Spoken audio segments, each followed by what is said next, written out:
যে সেই ওসমান হাদি আর আমাদের মধ্যে বেঁচে নেই। ওসমান হাদি জমিন থেকে বিদায় নিয়ে চলে গেছে। তিনি এই দুনিয়ার মায়া ত্যাগ করে চলে গেলেন, তাকে পৃথিবী থেকে বিদায় করে দেওয়া হলো।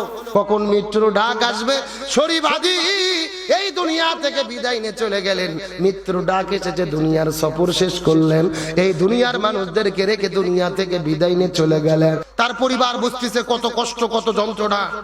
জুলাইয়ের যিনি সামনে থেকে নেতৃত্ব দিলেন, কি তার ইমানের শক্তি!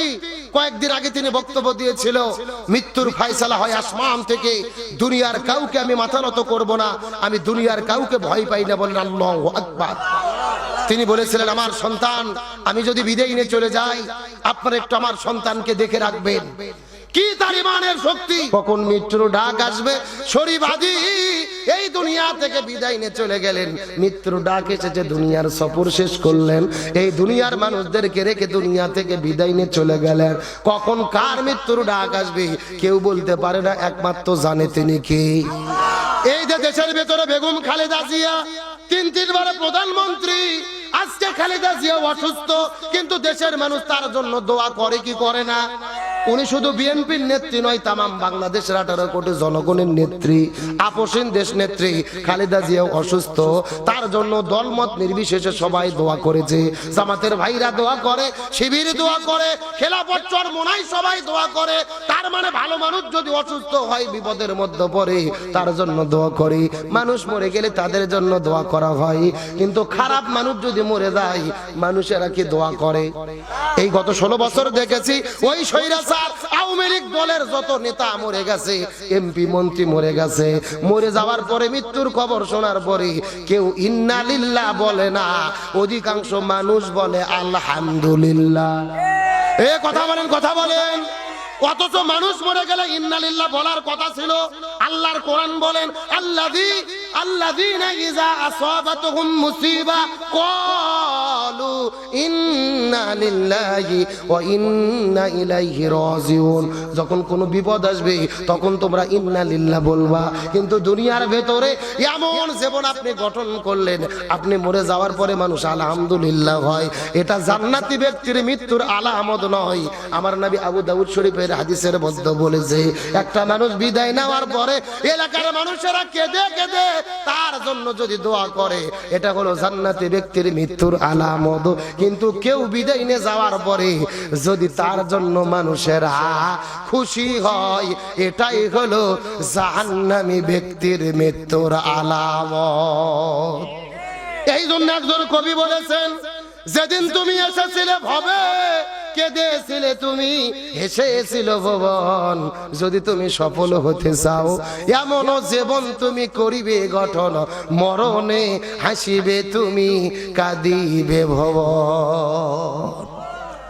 আপনি আমি যদি সফল হতে চাই, আমি মরে যাওয়ার পরে আমার গ্রামের লোকজন আমার জন্য কান্না করে দোয়া করে, কিন্তু আপনি মরার পরে গ্রামের লোক যদি বলে যে লোকটা খুবই খারাপ ছিল, মরে ভালো হয়েছে, এটা হলো জাহান্নামী ব্যক্তির মৃত্যুর আলামত। পায়ের মধ্যে মেহেদি, নবীজির বুঝতে বাকি রইল না। বাসর ঘরের মধ্যে থেকে মেহেদি ওদের মেয়েটি ওদের প্রান্তরে চলে এসেছে। নবী আস্তে করে যাওয়ার পরে মেয়েটিকে ডাকতে বললেন, মা তুমি বাসর ঘরের মধ্যে থেকে ওদের প্রান্তরে কেন দৌড়ে চলে এসেছো? মেয়েটি বলে, ইয়া রাসূলুল্লাহ, আপনি কি আমাকে চিনতে পেরেছেন? আমি তো সেই মেয়ে গতকালকে বিকেল বেলা আপনার সাহাবী হানজালার সঙ্গে যেই মেয়েটিকে আপনি বিবাহ করে দিয়েছিলেন। ইয়া রাসূলুল্লাহ, আপনার কি মনে পড়ে গতকালকে বিকেল বেলা আপনি নিজে আপনার সাহাবী হানজালার সঙ্গে যেই মেয়েটিকে বিবাহ করে দিয়েছিলেন? আমি তো সেই মেয়ে।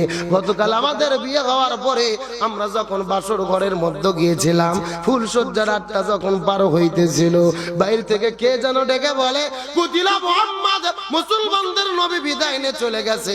এই কথা শোনার পর আমার স্বামী যুদ্ধের ময়দানে চলে এসেছে।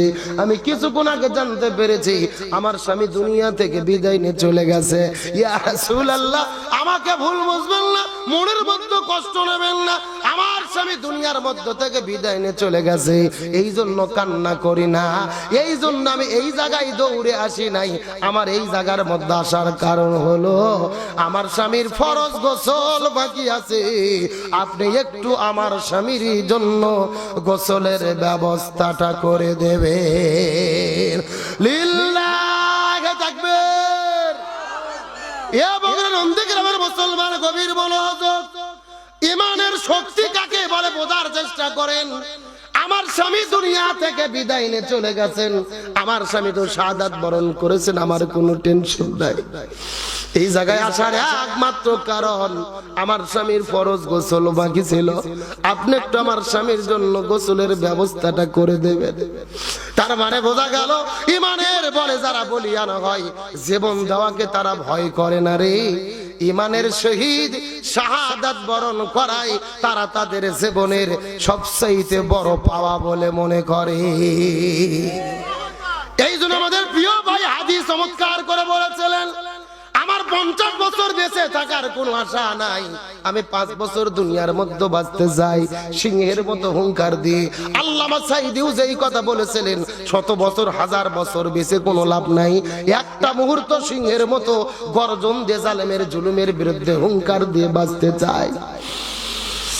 এই দুনিয়ার ভেতরে যারা জালেমের জুলুমের মোকাবেলা করার জন্য হুঙ্কার দিয়ে জীবন দিয়ে বিদায় নিয়ে চলে যায়, মানুষের ইমানদার জীবনের সবচাইতে বড় চাওয়া শাহাদাতের মৃত্যু। শাহাদাতের চাইতে বড় মর্যাদা দুনিয়ার মধ্যে একটাও হতে পারে না। কিন্তু এই যে হাজি ভাই কেঁদে কেঁদে বলেছিল, আমাকে হয়তো বা গুলি করবে, হত্যা করবে, দুনিয়া থেকে বিদায় করে দেবে, তবে আমার মনটা ডেকে বলে আমি শহীদ হয়ে যাব, আমার সন্তানটাকে আপনারা একটু দেখে রাখবেন। আজকে তিনি হসপিটালের বেডে জীবন মৃত্যুর সঙ্গী করে সন্তানগুলো বাবা বাবা বলে কান্না করছেন, স্ত্রীগুলো স্বামীর জন্য কান্না করে, বাবা মা সন্তানের জন্য কান্না করে।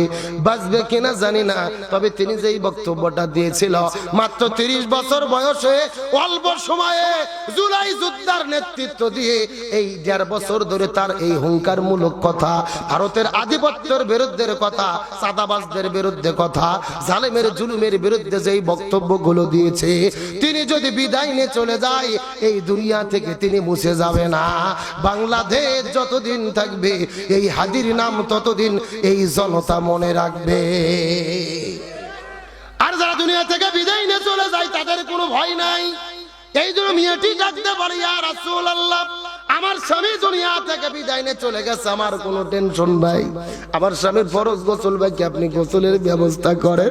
তার কারণ শরীয়তের বিধান হলো, আল্লাহ বলছেন ইয়া রাসূলুল্লাহ, এই জমিনের ভেতরে দিন কায়েমের আন্দোলন করতে গিয়ে যারা জীবন দেয়, জালেমের জুলুমের মোকাবেলা করতে গিয়ে যারা জীবন দেয়, শাহাদাত বরণ করে, এদেরকে নতুন করে কাপড়ের কাপড় পরানোর দরকার নাই, নতুন করে গোসল দেওয়ার কোনো দরকার নাই, রক্ত মাখা জামা নিয়ে এদেরকে আপনি কবরের মধ্যে দাফন করে দেবেন। এই মানুষগুলো রক্ত মাখা জামা নিয়ে হাসরের ময়দানে আল্লাহর কাছে শহীদদের কাতারে তারা দাঁড়ায় যাবে। লিল্লাহি তাকবীর ওয়ালা তাকুলু লিমান ইউকতালু ফি সাবিলিল্লাহি আমওয়াত বাল আহইয়া ওয়ালাকিন লা তাশউরুন। আল্লাহ বলেন যারা দ্বীনের জন্য, ইসলামের জন্য জীবন দেয় এরা মরে না, কিয়ামত পর্যন্ত এদেরকে বাঁচিয়ে রাখে কে? আবু সাঈদ বিদায় নিয়েছে, মুগ্ধ বিদায় নিয়েছে, 2000 ছাত্র জনতা জীবন দিয়েছে, আমাদের বিশ্বাস এরা মরে নাই, এদেরকে শাহাদাতের মর্যাদা দেবে কে? কোরআনের পক্ষে আল্লামা সাঈদী, মইদুর রহমান নিজামী, আব্দুল কাদের মোল্লা নিরপরাধ মানুষদেরকে ফাঁসির দড়িতে ঝুলিয়ে বিদায় করেছে। আমাদের বিশ্বাস এরা মরে নাই, এদেরকে শাহাদাতের মর্যাদা দিয়ে কিয়ামত পর্যন্ত বেঁচে রাখবে কে? তাহলে আমি আপনাদেরকে বলতে চাই, এই যে লড়াই, এই যে সংগ্রাম, এই জমিনের ভেতরে কোরআন কায়েমের জন্য আগামীর বাংলাদেশ কোরআন দিয়ে পরিচালিত হোক, আমরা চাই কি চাই না? আরো ধরে বলেন, চাই কি চাই না? স্বাধীনতার 54 বছর পার হয়ে গেছে, এক দল ক্ষমতায় এসেছে, আর এক দল বিদায় নিয়ে চলে গেছে, কেউ শান্তি কায়েম করতে পারেনি। তার মানে বোঝা গেল বাংলাদেশে কোনোদিন শান্তি কায়েম হবে না যতদিন না পর্যন্ত আমরা কোরআনের বিধান জমিনে কায়েম করতে পারবো। তবে বাংলাদেশে কোরআন কায়েম না হওয়ার পেছনে আমরা হুজুররাই বড় দায়ী। আসসালামু আলাইকুম ওয়া রাহমাতুল্লাহি ওয়া বারাকাতুহু।